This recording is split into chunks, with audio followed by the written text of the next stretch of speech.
Las líneas permiten modelar conducciones que transportan agua de un nodo a otro. Swing permite simular condiciones de flujo a superficie libre y flujo a presión. La dirección del flujo siempre es del nodo de mayor a menor carga piezométrica. Los principales parámetros para una tubería son los nodos inicial y final, la geometría de la sección transversal, la altura máxima, la longitud y el coeficiente de rugosidad, la distancia entre la plantilla del pozo inicial y la plantilla de la salida de la conducción, la distancia entre la plantilla del pozo final y la plantilla de la llegada de la conducción. Se puede definir el flujo en la conducción al inicio de la simulación y también se puede indicar el flujo máximo que se puede transportar por él. Se puede definir un coeficiente de pérdidas al ingreso, descarga y a lo largo de la conducción. Flap Gauge permite indicar si se permite flujo inverso en la conducción. Curve Code permite simular una alcantarilla a la entrada del conducto. Para conocer el código adecuado, presione la tecla F1 para desplegar la lista de posibles geometrías de alcantarilla que permite utilizar Swing. Los resultados obtenidos para un conducto en cada periodo de simulación son el caudal que circula por ellos, la velocidad de flujo, el número de fluid y el porcentaje de llenado.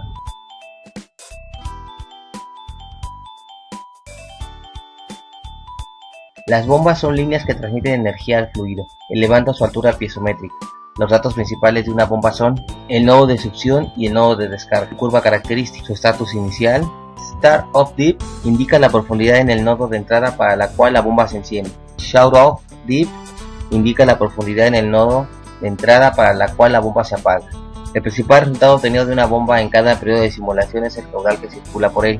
Las bombas son elementos unidireccionales y Swing no permite que operen fuera del rango delimitado por su curva característica.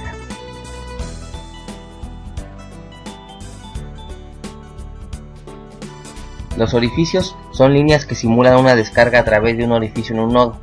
Los principales datos son los nodos aguas arriba y aguas abajo, en donde se encuentra el orificio, en la pared o en la parte baja del nodo, la forma del orificio, la altura para el caso de un orificio rectangular o el diámetro si es de forma circular, el ancho del orificio rectangular, la elevación de la parte inferior del orificio con respecto a la plantilla del nodo, el coeficiente de descarga y la indicación de flujo unidireccional.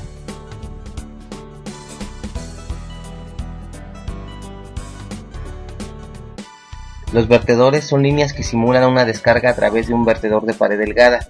Los datos principales son los nodos aguas arriba y aguas abajo, la geometría, puede ser transversal, rectangular, triangular o trapezoidal, la elevación de la parte inferior del vertedor con respecto a la plantilla del nodo, el coeficiente de descarga, la indicación de flujo unidireccional, el coeficiente de descarga para el flujo a través de los extremos triangulares de un vertedor trapezoidal, el número de contracciones extremas para un vertedor transversal o trapezoidal cuya longitud es más corta que el canal en el que se encuentra.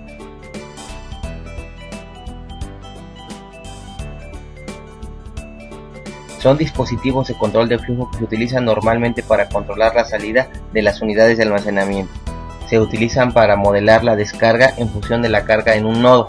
Los parámetros de entrada principales para una descarga controlada son los nodos aguas arriba y aguas abajo, la elevación de la parte inferior del elemento con respecto de la plantilla del nodo y la curva carga-flujo. Para estos elementos el resultado en cada periodo de simulación es el gasto que pasa a través de ellos.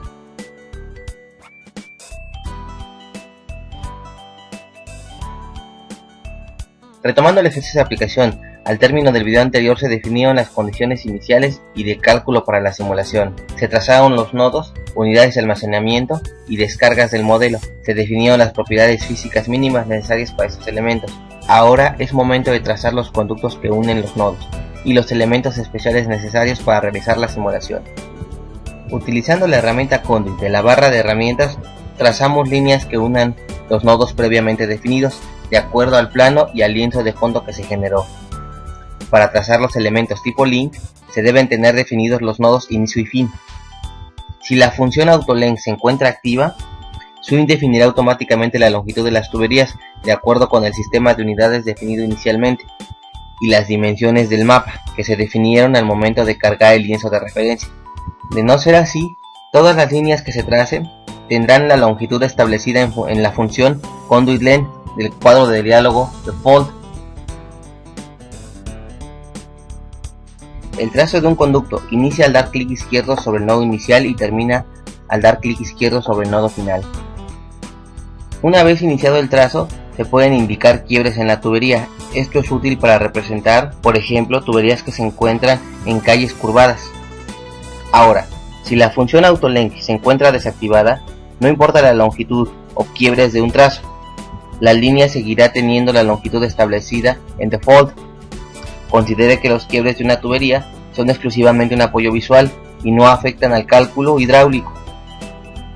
La manera de considerar las pérdidas de energías causadas por estos quiebres se analizará más adelante. Procedemos a trazar las tuberías de acuerdo al plano de la red.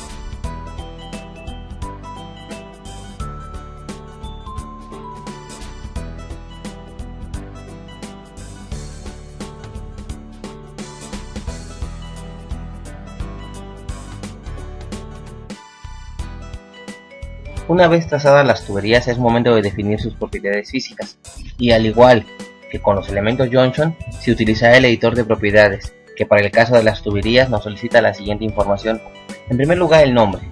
Debajo de él nos indica el nodo inicial y el nodo final, la geometría del conducto, la altura máxima del mismo. Notará que la longitud autocalculada difiere de la indicada en el lienzo.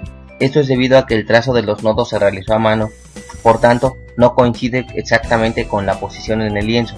En este punto cobra importancia el criterio del modelador y será él quien evalúe las implicaciones de permitir o no la variación de longitud.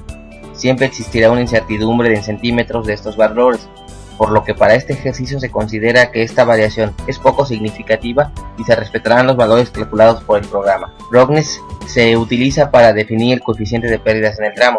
Recuerde indicar la profundidad de salida y de llegada al conducto.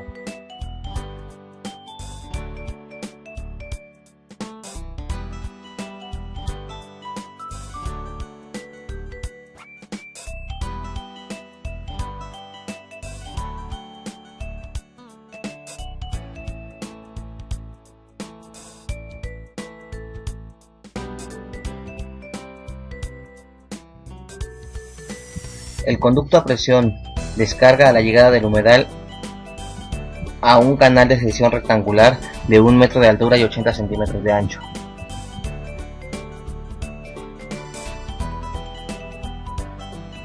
La descarga del tanque amortiguador es a través de un vertedor transversal de 7 metros de longitud con altura de 5 metros, colocada a 1,5 metros de la base del tanque.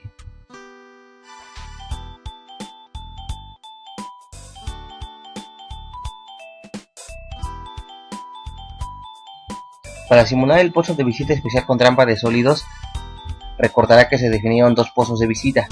Estos dos nodos se unirán con un orificio de sección circular con un diámetro de 0.2 a una altura de 0.8 metros. En este momento se han ingresado todos los elementos mínimos necesarios para realizar una simulación. Para realizar una simulación en Swim, comúnmente llamada una corrida, utilizaremos la herramienta Run de la barra de herramientas estándar. Si todo lo hemos hecho adecuadamente, aparecerá un cuadro de diálogo con la leyenda Run was successful, que indica que la corrida se realizó adecuadamente. Para observar los resultados de la simulación, seleccionamos la pestaña Map del visor Browser. Observe que existe una serie de opciones para visualizar. Una vez realizada la simulación, podemos visualizar la elevación y el flujo total en los nodos. También se puede visualizar la velocidad y el gasto en las tuberías, así como el porcentaje de llenado. Al dar clic derecho sobre los cuadros de referencia podemos adecuar los intervalos de visualización. Tenga mucha precaución al momento de realizar su modelo y de definir de manera adecuada las condiciones iniciales, principalmente las unidades de flujo y la teoría de pérdidas de energía por conducción en las que se desea trabajar. Es recomendable que al momento de iniciar el trazo de los elementos que conforman la red de drenaje, ya cuente con la totalidad de estos datos. Mientras más completa y más clara sea la información para generar el modelo, los resultados obtenidos de la simulación representarán de manera más adecuada el funcionamiento de la red. Con esto llegamos al final del video 5, con la cual se definieron los elementos tipo link y se realizó una simulación en estado permanente de la red en estudio. El siguiente video, modelación de redes de alcantarillado sanitario con EPA Swim 5.0 parte 3, Se inicia con el modelo en periodos extendidos, se mostrará cómo definir y utilizar los patrones y curvas de comportamiento, se explicarán las opciones de tiempo y se mostrarán algunas herramientas de visualización de resultados.